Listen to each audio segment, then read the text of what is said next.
Dear Chronicle, now I hope this letter finds you dead in the trench. Or not at all. But knowing my rotten luck, it'll find you. The dread fears have sent me 2 statements in a matter belonging to you, and that is 2 statements too many. So I figured I'd return the favor. You want stories, Edwin? Fine. Here's a good one, pulled right from my throat by someone who should have never been involved in this. I hope you're a cassette player. I am Mace Luther, head librarian of the Magnus Institute, London. Statement begins.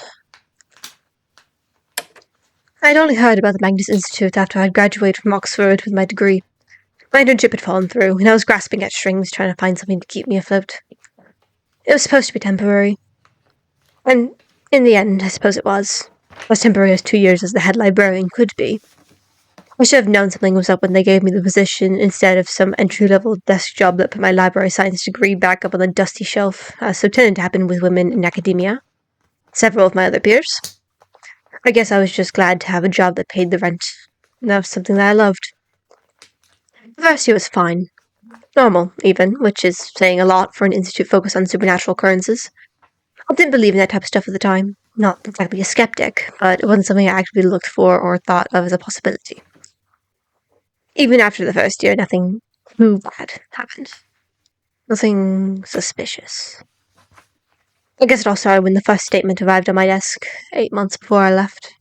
I still remember what it was about, It's about this woman with a gambling addiction who had managed to gamble her life away and became some sort of walking corpse. I thought that someone down the archives was trying to freak me out, so I decided to play along and read them. Hindsight really is 20/20, isn't it?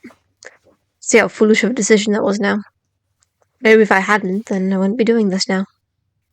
Statements didn't come through to my desk often. Maybe 2 per month. They'd disappear a little bit after I read them, and I didn't really pay much attention to it besides that. I think overall I ended up with about 15 statements, which the implications itself still unsettle me now. I remember all of them. A few of them still stick with me. The final straw had come 2 weeks before I left. This man walked into the library, which in itself wasn't unusual. The library of the Institute was public access, unlike the archives and artifact storage. But there was something inherently off about him. He had this large dark coat on and a bowler hat over his cropped brown hair. When this had first happened, I'd just been hearing things, but there was this music floating through the air. That was coming from him, but I'm still not completely sure if it was directly or if it just started when he came in. It was pipes. Not bagpipes that were too quiet, but like a pan flute. I didn't even notice it at first until I heard the man humming along to the tune, flicking through books that had been left on one of the tables. Some didn't sound like a normal human humming, more akin to that of a machine working overtime, overheating. I remember it setting my teeth on edge. It was only when he looked at me that I knew something was wrong. His eyes were bloodshot, but not in the same way that you'd expect. The veins in his eyes almost ran completely black, leaking out into the veins around his eyes as well. And then he lunged.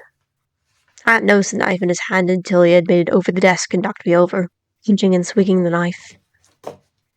I'm not the smallest girl, but I'm definitely not strong enough to fight off a man twice my weight.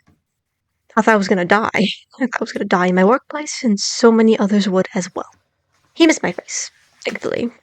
The knife tore through my shoulder, tearing through muscle like butter. He screamed, but I don't think that's what got the attention of one of my coworkers.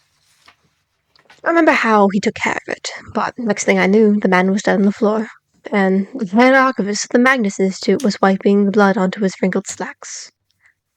Eric Delano. In my 2 years of working at the Institute, I hadn't spoken a word to him until that day, and I wish I had sooner. He explained all of it to me. The Institute, the fears, the avatars.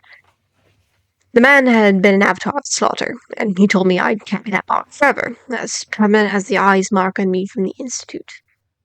He told me to leave, and I did. I quit my job at the Institute, moved departments, and applied for a visa to the US. Obviously not the best decision, but it's the first one that came to mind. I thought maybe, if I went far enough, it's chasing. Evidently that wasn't the case. I should have known that you can't outrun what lurks in every living thing, coursing through veins like the rapids of a river. Fear's eyes. and those eyes are always watching.